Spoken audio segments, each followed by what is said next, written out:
So yan mga bay, ito po yung sinasabi ko sa inyo na project bike natin. Magkamalan nyo na si Nginging yung ginawa nating project bike. So dito yung si Nginging. Yan, tingnan ninyo. So ito, pipinturahan natin to. So parang all goods pa naman. Pipinturahan lang natin to. Wala namang problema to. Ito mga bay, kompleto pa to. May harness pa to. Lahat.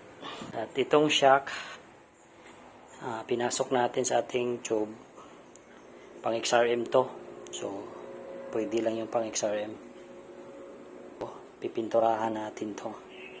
Ng bago, pati to. Pati to yung katawan. Lahat ng body, pipinturahan natin to. So, yan.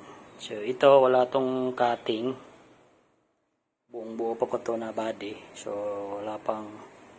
Dito may bago tayong... Yung dati natin na potres ni Nginging. Dito natin ilagay. So, ipapakita ko sa inyo. So, ito po siya.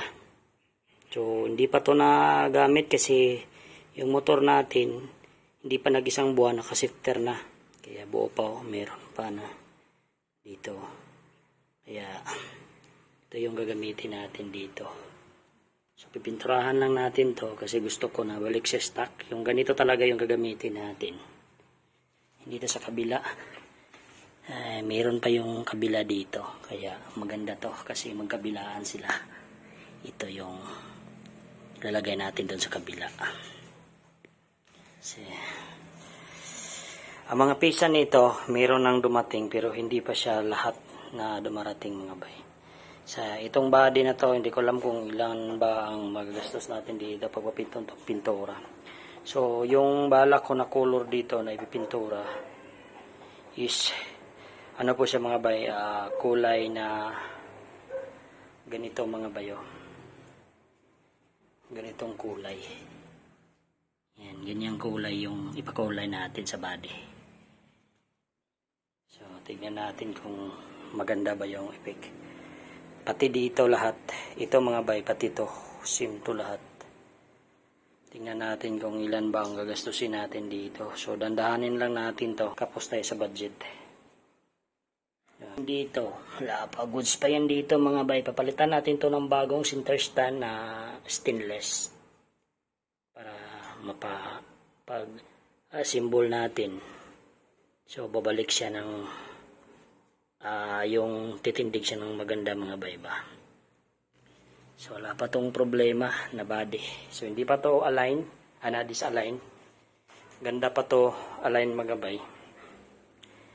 So, yan. So, ipapakita ko na yung mga pisa na dumarating dito sa bagong project bike natin mga bay. Okay. So, ito yung unang nakarating sa atin. Hindi na to una. Huli itong nakarating. So, inner tube na pang wave. So, ito siya. Pang wave 125. Ganyan yung posisyon niya pag makalagay. Tapos siya. So, lagyan natin dyan. Yung pyesa. Ito, pangalawa. Ito mga bay. 81.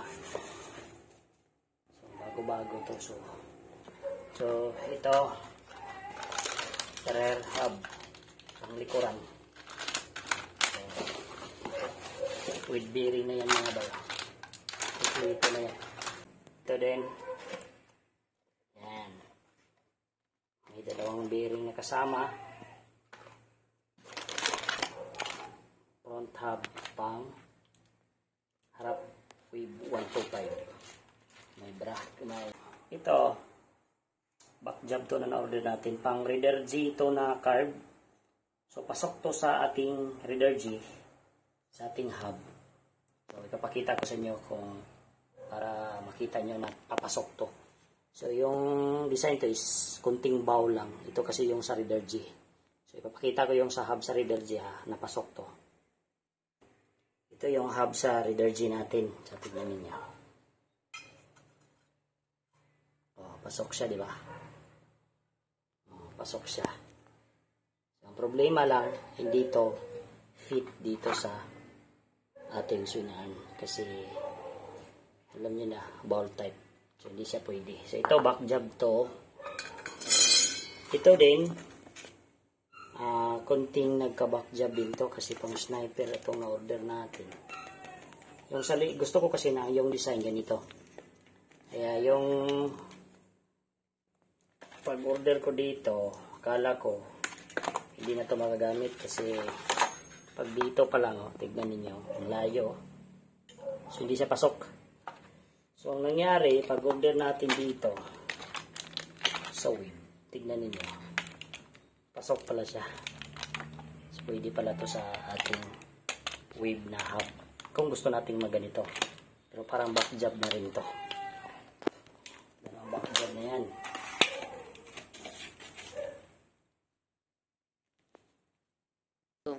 Yung panghuli natin, ito. Ito yung nagustuhan natin na color na rim. So 1.2 at saka 1.4 po ito.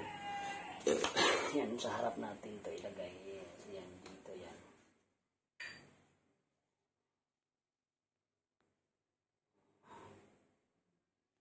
Dito yan. Sa yung position niya.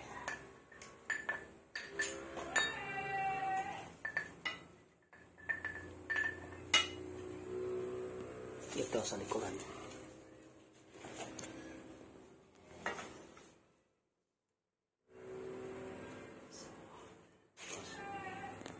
So, yan po ang lahat na pyesa sa ating project bike. So, hindi pa to kumpleto mga bike kasi dami pa tayong in-order.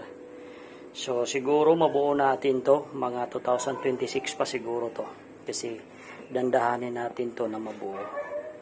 So, nag-order pa tayo dito ng axle. Tsaka bracket nito ng caliper. At nag-order pa tayo dito. So walang problema yung pangloob kasi yung gagamitin natin pangloob ito yung sa pang XRM. Kompleto kasi yan. So pasok yan dito. Pero nag-order tayo ng bagong tube na ganito. Kasi hindi na ito magagamit na tube kasi sira na. So sa likuran, pati spoke dito. Ang spoke siguro dito na lang ako bibili. Para makikita ko yung gusto ko na color. Basta yung body nito, ito yung color na gusto ko.